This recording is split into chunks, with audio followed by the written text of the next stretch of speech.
मेरे होते हुए मेरे पति तो दूसरी शादी किए नहीं है। अगर होते हुए किए तो हमको डाइवोर्स पेपर चाहिए था। आप डाइवोर्स पेपर दीजिए मेरा। हमको डाइवोर्स दिए नहीं तो दूसरी शादी करने का तो हक उनको बनता है। इसका पढ़ाई छूटा, इसका तो अभी भी कोचिंग में जा रही है। तो बीच बीच में मेरा मुकेश सहनी देवर जो है रास्ते में मिलता है तो कहता है माँ को जाके बोल देना कि आने उने के लिए नहीं, समस्तीपुर में नहीं तो कहीं पे भी मर्डर हम कर देंगे। ज़मीन का लड़ाई नहीं है, मेरे बच्चियों का अधिकार का लड़ाई है। ये ज़मीन मेरा तो मेरे पति का है, मेरा ही है। केंद्र सरकार की बात हो या बिहार सरकार की बात हो, अक्सर एक नारा सुर्खियों में रहता है, बेटी बचाओ बेटी पढ़ाओ। और बात इतना ही नहीं होता है, बात तो ये भी होता है कि जो सरकारी महकमे के लोग होते हैं वो न्याय दिलाने के लिए बैठते हैं। लेकिन जब बात होती है तो एक बात और होती है कि बड़े बड़े राजनीतिक घराने के लोग शोषित परिवारों का शोषण करते हैं, यानी गरीबों का शोषण करते हैं। इतना तक ने आपने सुना होगा, लेकिन ये नहीं सुना होगा कि अपने घर में भी शोषण करते हैं। एक मामला सामने निकल कर के आ रहा है। पूर्व बिहार सरकार में मंत्री रहे रामेश्वर और पुत्रवधू हैं और उनकी 2 पुत्रियां हैं हमारे बीच बैठी हुई हैं और आरोप लगा रही हैं अपने ससुर पर कि क्या कुछ उनके साथ बुरा किया जा रहा है, गलत किया जा रहा है, घर से बेदखल किया गया है। मैम, क्या कुछ बात हुआ था जो आपने बताया कि पूरे समस्तीपुर में जो आपका ज़मीन है उसको इलीगल तरीके से आपकी देवरानी ने फिर से आपके ससुर को दे दिया है? मेरा ज़मीन, वो मेरे हस्बैंड, वो ज़मीन रजिस्ट्री था 2006 का रजिस्ट्री था, जो कि उनको पता चला कि 30 तारीख को मैं मोटेशन दायर की थी अपने नाम पे। उनको जैसे ही पता चला वो जाके ज़मीन जाके रजिस्ट्री करवा ली। मेरी देवरानी श्वेता भारती, पति मुकेश सहनी, जाके वो ज़मीन मेरे ससुर जी के नाम पे रजिस्ट्री कर दी।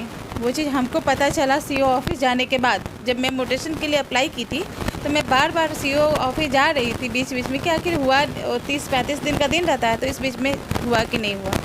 तो उसी बीच मुझे ये उस डॉक्यूमेंट्स के बारे में पता चला जो श्वेता भारती रजिस्ट्री की है। ये इसके बारे में कि श्वेता भारती इस ज़मीन को रजिस्ट्री कर दी है, जो कि राजीव गांधी की दूसरी वाइफ बन के, जो कि हमें नहीं पता कि ये कौन है। ठीक है, हम ये पता है कि मुकेश सहनी की वाइफ मेरी छोटी देवरानी है। और मुझे इस चीज़ के लिए मैं थाना पे गई तो मुझे वहाँ पे जाते इन्होंने थाना अध्यक्ष समस्तीपुर को इन्होंने एफआईआर भी लिखा, लेकिन इनके पास रिसीविंग नहीं है, यानी एफआईआर नहीं लिया गया? नहीं ली है वहाँ पे। मेरा मतलब सुना ही नहीं जा रहा है वहाँ पे। मेरे ससुर जी के माध्यम से किसको भेजा? यहाँ पे एक पोस्ट के माध्यम से यहाँ से मैं भेजी हूँ, कलेक्टर साहब को भेजी हूँ, जिला अधीक्षक को भेजा गया, जिला कलेक्टर, रिफॉर्म ऑफिसर और अंचलाधिकारी यानी सीओ को। हाँ, तीनों लोगों को आपने संलग्न करके भेज दिया। वहाँ से कुछ जवाब नहीं, कोई जवाब हो गया लगभग? करीब ये मैं दी थी 25/7/2022 को। हाँ। और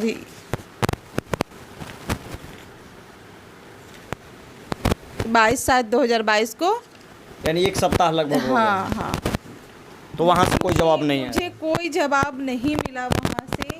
तो आप क्यों नहीं जनता दरबार बुक कर लेती है? हाँ, मैं सोच रही हूँ कि जनता दरबार जाऊँगी, लेकिन मुझे कोई आइडिया नहीं है, इसी वजह से मैं वहाँ नहीं जा पा रही हूँ। लेकिन मैं जाऊँगी जी, क्योंकि नीतीश जी का कहना, शायद हाँ, उन्हीं का कहना है कि बेटी बचाओ बेटी पढ़ाओ, तो शायद मेरा भी न्याय मिले वहाँ से। एक सवाल इसमें एक और उठ करके आ जाता है कि पत्नी के रूप में आपका आखिरी समय पति के साथ कैसा गुजरा? क्या घर में गुजरा था या अलग थे आप? मेरे पति हमको रेंट के घर में लेके रखे थे, वहीं पे हम लोग साथ में ही थे। तो पति आपके साथ थे अंतिम समय में? हाँ। तो फिर ये शादी का बात कहाँ से उठ करके आ जाता है कि मुझे अंतिम नहीं समय में आखिरी शादी किया था? ये समाज को गुमराह किया जा रहा है कि राजीव दूसरी शादी किए थे, मेरे हस्बैंड दूसरी शादी किए थे। जब वो मेरे ही साथ थे, मेरे बच्चों के साथ थे, तो कब वो दूसरी शादी कर ली? और कानूनी रूप से भी हिंदू कोड बिल में एक पत्नी को होते हुए दोबारा शादी नहीं किया जा सकता जब तक कि कोई डिवोर्स न दे दे। हाँ, मेरा वही क्वेश्चन था वहाँ पे जब वो बुलाए थे हम लोग, हमारे बच्चे को, मेरे मम्मी पापा को। तो वही समाज के 5 लोगों के साथ बैठा गया और बोला गया। तो हम बोले कि मेरे होते हुए मेरे पति तो दूसरी शादी किए नहीं है। अगर होते हुए किए तो हमको डाइवोर्स पेपर चाहिए था। आप डाइवोर्स पेपर दीजिए मेरा। हमको डाइवोर्स दिए नहीं तो दूसरी शादी करने का तो हक उनको बनता भी नहीं है। तो आरोप ये लगा रही हैं कि इनकी जो देवरानी है उन्होंने इलीगल तरीके से इनकी पति के साथ अवैध पत्नी का रिश्ता बता करके इनके ज़मीन को अपने ही ससुर के नाम पर रजिस्ट्री करते हैं और इनको वहाँ से बेदखल किया जाता है। इनकी 2 पुत्री है, क्या नाम है आपका? अहाना साहनी। अहाना साहनी। और आपका? अमीसा साहनी। ये दोनों पढ़ाई करती हैं? पढ़ाई कर रही थी, उन लोगों की वजह से उसका पढ़ाई छूटा, इसका पढ़ाई छूटा। इसका तो अभी भी कोचिंग में जा रही है। तो बीच बीच में मेरा मुकेश सहनी देवर जो है कहीं रास्ते में मिलता है तो कहता है माँ को जाके बोल देना कि आने उने के लिए नहीं, समस्तीपुर में नहीं तो कहीं पे भी मर्डर हम कर देंगे, नहीं तो करवा देंगे।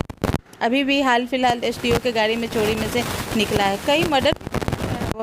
उन लोगों से बहुत डर लगता है, काफ़ी ज़्यादा हमको डर लगता है कि अगर मेरे मर जाने के बाद ये लोग तो लड़ाई कुछ लड़ ही नहीं पाएगी, वो लोग कुछ देंगे ही नहीं हम लोग को। सिर्फ 6 कट्ठा जगह का ही बात है या और कुछ बात है? वो सिर्फ तो ज़मीन का लड़ाई है? ये ज़मीन का लड़ाई नहीं है, मेरे बच्चियों का अधिकार का लड़ाई है। ये ज़मीन मेरा तो मेरे पति का है, वो मेरा ही है। वो जिस तरीके से लड़ेंगे हम भी लड़ने के लिए तैयार है। समाज के लोग को जाके बोलेंगे, जाके वहाँ नीतीश दरबार में बोलेंगे ये तो मेरा है, लेकिन मेरे बच्चों का जो अधिकार बनता है अपने दादा दादी के यहाँ वो तो मिला। कभी उन्होंने प्यार नहीं दिया, कम से कम अधिकार तो दें। तो एक उम्मीद है कि अभी न्यायालय में जाएंगे, जनता दरबार में जाएंगे। एक चीज़ है कि वो आते हैं राजनीति घराने से हैं, चूँकि कई टर्म विधायक भी रह चुके हैं, तो एक जनता का जो न्यायालय होता है वो भी सबसे बड़ा न्यायालय माना जाता है। तो आप समस्तीपुर की जनता से किस प्रकार से न्याय मांगती है कि आप वहाँ की बहू हैं? मैं वहाँ की जनता, वो भी समझते हैं इस बात को, वहाँ की भी जनता लोग समझते हैं और मुझे न्याय भी दिलाएंगे और जानते भी कि क्या गलत है क्या सही है। अब मुझे उम्मीद है कि वहाँ की जनता से मुझे न्याय मिलेगा। आप दोनों बचपन से मतलब घर में रहती थी, घर में ही रहती थी, तो काफ़ी कुछ देखती होंगी घर में। ज़्यादातर लोग आते रहते होंगे, क्योंकि राजनीति का घर होता है तो ज़्यादातर लोग आते होंगे। पढ़ाई लिखाई उस समय भी नॉर्मल चल रहा था? उस टाइम बहुत छोटी थी। अच्छा, पिताजी गुजरे उसके बाद आप लोग अलग रहने लगे, और उसके बाद दादा दादी से बात करने की कोशिश की आप लोग? कोशिश की है, बट वो लोग फ़ोन उठाते थे, वो बोलते थे कि पहचानते ही नहीं है।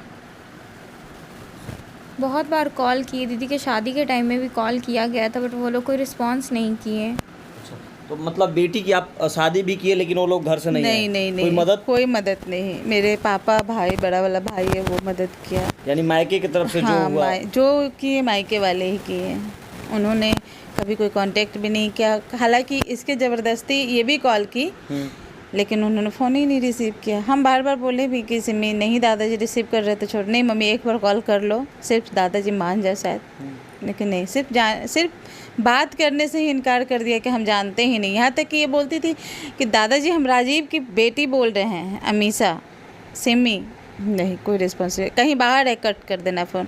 यहाँ तक कि मेरा 154 मकान से राजा बाज़ार में घर है, जहाँ की मेरी अरुण सहनी ननद क्या कहते हैं सुनीता अभी कब्जा करके बैठी हुई है। बेटी वो भी है, उनका भी अधिकार होगा, या वो दिए हुए हैं। तो मेरी भी 2 बच्ची है, राजीव सहनी आप ही का बेटा था ना, 4 बेटा में से राजीव सहनी आप ही का बेटा था, तो इन दोनों का भी अधिकार मिलना चाहिए ना।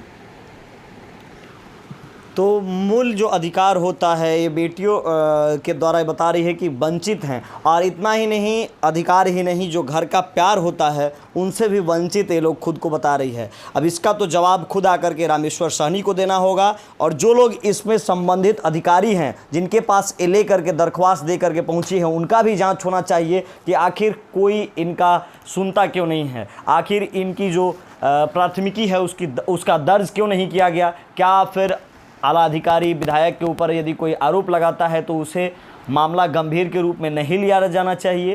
पूछता है बिहार आप देख रहे थे, तब तक के लिए धन्यवाद।